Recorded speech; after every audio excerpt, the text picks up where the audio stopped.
Hi, my name is Lavender and my pronouns are they, them. Today I'm going to be talking about my gender affirming hysterectomy that I got in April. So first I'm going to talk about the gory details. I'm going to talk about how I started the process, how the surgery went, what my recovery was like, and then some other stuff. So I have my notes written down. So first, I basically decided that I wanted a hysterectomy. I went to my endocrinologist, who I go to for my testosterone, and I said, "Hey, I'm thinking about getting a hysterectomy." And he was like, "Okay, King. I got a fucking doctor for you. I can get you referral letters. Do you have a therapist that can write you a letter of recommendation?" I needed 2 letters to get it done. I was like, "I have a therapist, but I don't feel comfortable asking my psychiatrist." So he was like, "Okay, we'll get you, hooked up with someone from our hospital." And then, I had that appointment with that psychiatrist. I talked to my therapist about it. I got my letters, and I got an appointment with a surgeon. Um, I think I had 2 appointments with him before my actual surgery. Um, and they were a little bit weird. There was a little bit of miscommunication. He kind of didn't say a lot. He was very, like, let's let's get this done. So I basically came in and he was like, "Oh, you're trans, like you're just getting everything out then." And I was like, I'm keeping my ovaries." And he was like, "Well, most people get their ovaries out, but okay." And I was just like, not very affirming, but whatever. Um, and then in our next appointment, he was like, "Okay, so you're getting everything out." And I was like, "No, I'm keeping my ovaries. Like, please, God, do not take my ovaries out. I don't want them out." And he was just like, "Okay, okay." Like, he literally wrote the paperwork wrong and tried to get me to sign this thing. And I was like, "Oh my God." And then he ripped it up and then rewrote it and stuff. And he was like, "Just remind me before the surgery that you're keeping your ovaries." And I was like, "Remind you? Like, you need a reminder before I go under for a fucking surgery? You need me to remind you not to take one of my body parts out? Okay, King." So that kind of stressed me out really bad, but everything was fine.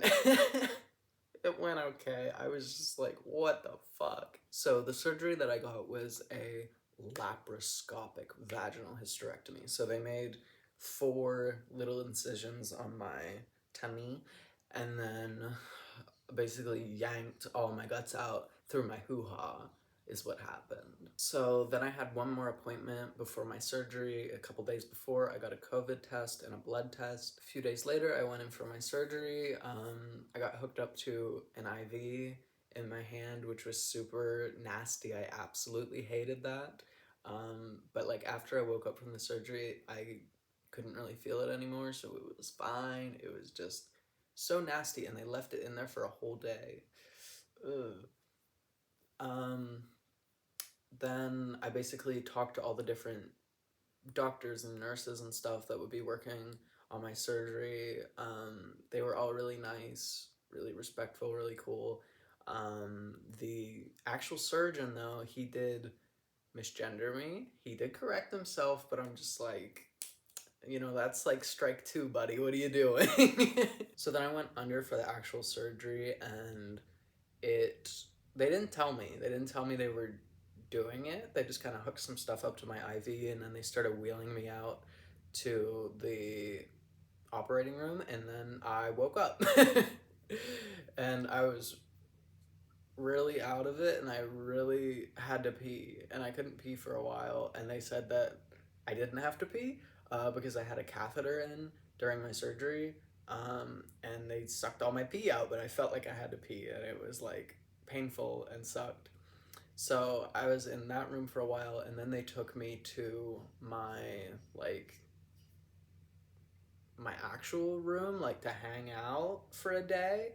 And I saw my grandma. I don't even remember like getting wheeled to that room, I must have fell asleep again or something. So the first day in the hospital was pretty painful, and for some reason, they kept asking me my pain levels and if I needed more pain meds, and I um, am very bad at like advocating for myself and like validating my own pain. So I was just kind of like, it's not that bad. I'm tough. I don't need I don't need any pain meds. And they were just like, please, like if you need them, just tell us. Like it's not normal to not take pain meds after a major surgery. And I was just like, I don't know, like what you consider bad enough pain and blah blah blah. And then eventually it got bad enough because I think my pain meds wore off, and I was just like, okay, I'll take it now. And they were like, you shouldn't let it get that bad. You should just take them before the pain is so bad that you're like in agony and need them right away. But you know, I'm a silly goose, so I didn't do that. And then I kind of needed help getting. I needed help getting out of bed the first couple times. I kind of had to roll over. I couldn't, you know, sit up straight because my tummy hurted. um, and I had to get them to help me go to the bathroom, like walk to the bathroom. And they had a weird pan in the toilet to measure how much I was peeing. And the pee was like all mixed up with a bunch of blood and stuff. There was, you know, some blood for the first couple hours, and then it went away after the first day. Yeah, it was pretty painful. It hurt to pee because of because there was a catheter in during my surgery, and I'm so happy that it was not in whenever I woke up, because that's one of my fears. Gross. It's gross. I also had these things on my legs that were like meant to stop me from getting blood clots, so they just kind of squeezed my legs and then let go up and down my legs, squeezing and letting go. And they were kind of hot and uncomfortable, and I kept taking them off. And I had a really hard time sleeping, and they also kept waking me up during the night to like take my blood pressure and different stuff like that, and I was grumpy. And then the next day I was feeling okay, and I got to go home. And then my like symptoms, I guess, were pretty consistent for the first week that I was home. I was kind of laying in bed, and the main thing was that I was really bloated, because whenever they do the surgery, they like fill your stomach up with air so that they can see all the shit going on in there, and then you have to fart out all of the air and burp it out. So I was drinking a lot of soda and stuff, and it's just really, really uncomfortable and feels so yucky. But the pain wasn't too bad. I was on, you know, a couple different pain meds. I was also on a stool softener so that I could, you know, shit, because if you're, you know, pushing out your shit, you can't really, you know, squeeze your muscles in your abdomen because it could hurt your, you know, incisions and all of the yucky shit that's trying to heal in there. I was also like very disgusted for a lot of it, because I don't know, I just felt like I had these like incisions on the outside of my stomach, and I was just like really thinking about how super gross it was that there was like stitches inside of my stomach and like all of this pain, and I was just like, there's stuff that got ripped out and it's so gross. But that's just a me thing. I don't. And then by week 2, my bloating was pretty much gone. There was a little bit of pain, mostly from like whenever I would have to get up and walk around, or Bubba hurt me, my dog, because the person that was taking care of me refused to take care of him, so I had to do it and hurt myself. So like whenever I was walking him, you know, he would try to chase a squirrel or whatever, and he yanked me to the side, and like it hurt my stomach for like a day. So that sucked. But yeah, by the second week, the pain was, pretty bearable. I felt like it still hurt a little bit, but I was fine. Weeks 3 and 4, I felt completely better. I just couldn't lift anything over 10 pounds. And then, after a month after the surgery, I had an appointment with a doctor and I was pretty much good to go. And then I had a second post op appointment where he looked at the surgeon. This is strike three. He looked at my hoo ha and he just had like another nurse in there. He didn't ask if she could be there, and he was just like pointing at stuff inside of my body. Like, there's the stitches from, where my cervix was taken out, and the end of my hoo ha had to be stitched shut. Sorry, my grandma came home. So that was pretty much the whole experience. I did those appointments, and now I'm good to go. I'm fine. I'm uterisant. That's so stupid. Okay. So then I have a couple little questions that I wanted to answer. One of them is, why did I get a hysterectomy? Basically, I have no desire to get pregnant. It makes me dysphoric, it freaks me out, it grosses me out. I don't want to have biological kids anyway. I've always wanted to adopt. I've kind of always had that plan. Like, I don't know, it's not that big of a change. This is Pingu, by the way. But yeah, I talked about this in my testosterone update video a little bit, but like the abortion rights thing really freaked me out because my idea was always just like, if I somehow get an accidental pregnancy, I'm yanking that shit out. I don't want it.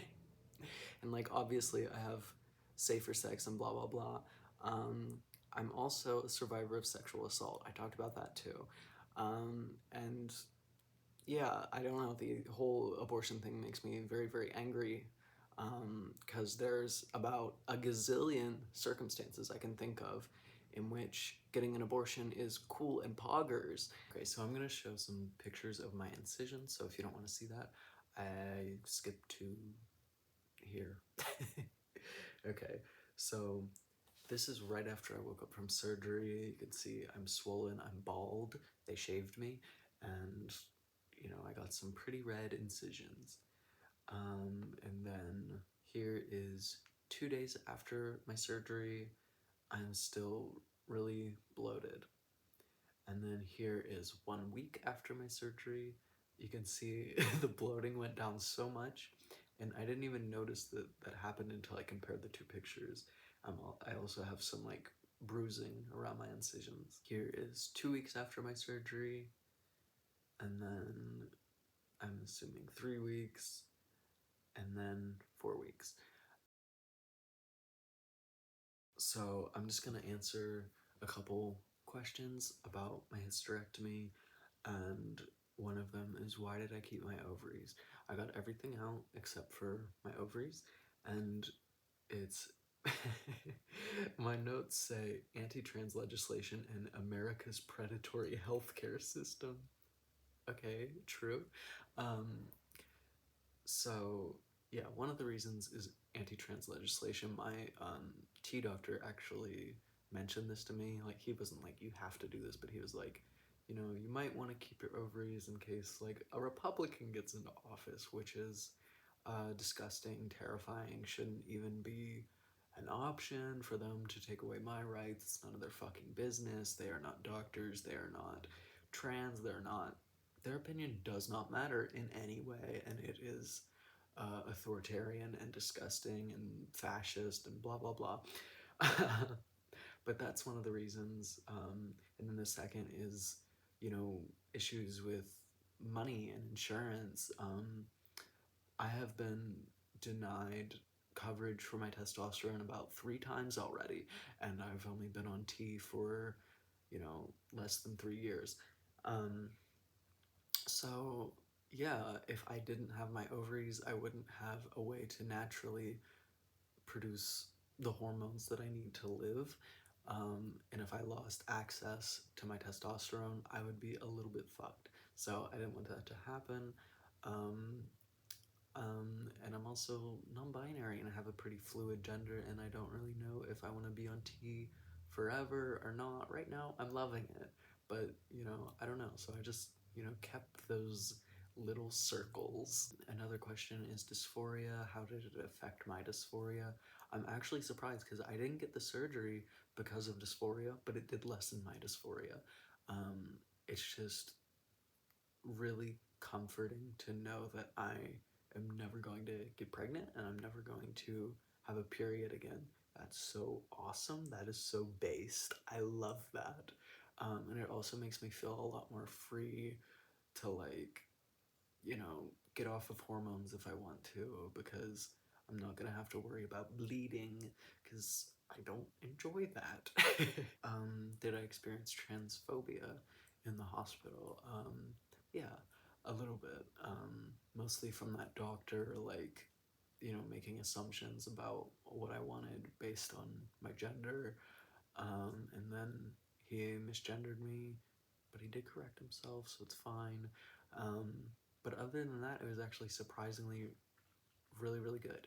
I did not get misgendered by any of the other staff, and they were all really supportive and used like gender neutral terms for my body, um, and like they were all just really, really considerate.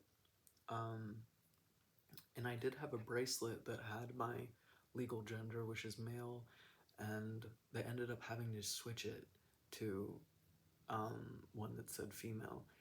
And they apologized to me for that, and they were like, "We're trying to get this changed." Like they were acknowledging that it was fucked up and wrong, which I thought was really great. I actually wrote like a whole like essay thing about my experience in the hospital because it was so like healing to actually be treated like a normal person, um, after so many like horrible transphobic experiences in healthcare. So, you know, it was awesome. And then transphobia from my family and lack of support and recovery. I already mentioned that I had to take care of Bubba myself. And then transphobia from my family. My dad got really pissed off about it and refused to use my pronouns and was like, "I don't think you should get this surgery."